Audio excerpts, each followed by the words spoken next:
જૂન તારીખ 20માં લગભગ રાજ્યના ભાગમાં પ્રી મોન્સૂન એક્ટિવિટીનો વરસાદ થવાની શક્યતા રહેશે. 21, 22, 23માં અકળાવનારી ભેજવાળી ગરમી પડવાની શક્યતા રહેશે અને ત્યાં કોઈ ભાગમાં વરસાદ થઈ શકે. પરંતુ તારીખ 23થી 25માં ગુજરાતમાં ચોમાસાની એન્ટ્રી થવાની શક્યતા રહેશે, જેમાં મુંબઈ મહારાષ્ટ્રના ભાગોમાં, દક્ષિણ ગુજરાતના ભાગોમાં ક્યાંક ભારે વરસાદ થવાની શક્યતા રહેશે, ક્યાંક 100 mm કે વધુ વરસાદ થવાની શક્યતા રહેશે. સૌરાષ્ટ્રના અન્ય ભાગોમાં પણ તેજ ગતિના પવન સાથે વરસાદ થવાની શક્યતા રહેશે. ત્યારબાદ તારીખ 18થી 22માં બંગાળ ઉપસાગરમાં સક્રિયતા રહેશે.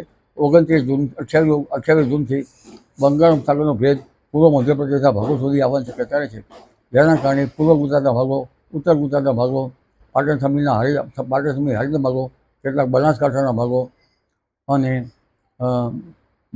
પંચમહાલના ભાગો, અરવલ્લીના ભાગોમાં પણ વરસાદ થવાની શક્યતા રહેશે. મધ્ય ગુજરાતના ભાગોમાં પણ વરસાદ થવાની શક્યતા રહેશે. અમદાવાદ, ગાંધીનગરના ભાગોમાં પણ વરસાદ થવાની શક્યતા રહેશે. કેટલાક ભાગમાં 100 mm કે તેથી વધુ વરસાદ થવાની શક્યતા રહેશે. કેટલાક ભાગમાં ઓછો વરસાદ થવાની શક્યતા રહેશે. ઘણા ભાગોમાં વાવણી લાયક વરસાદ થવાની શક્યતા રહેશે.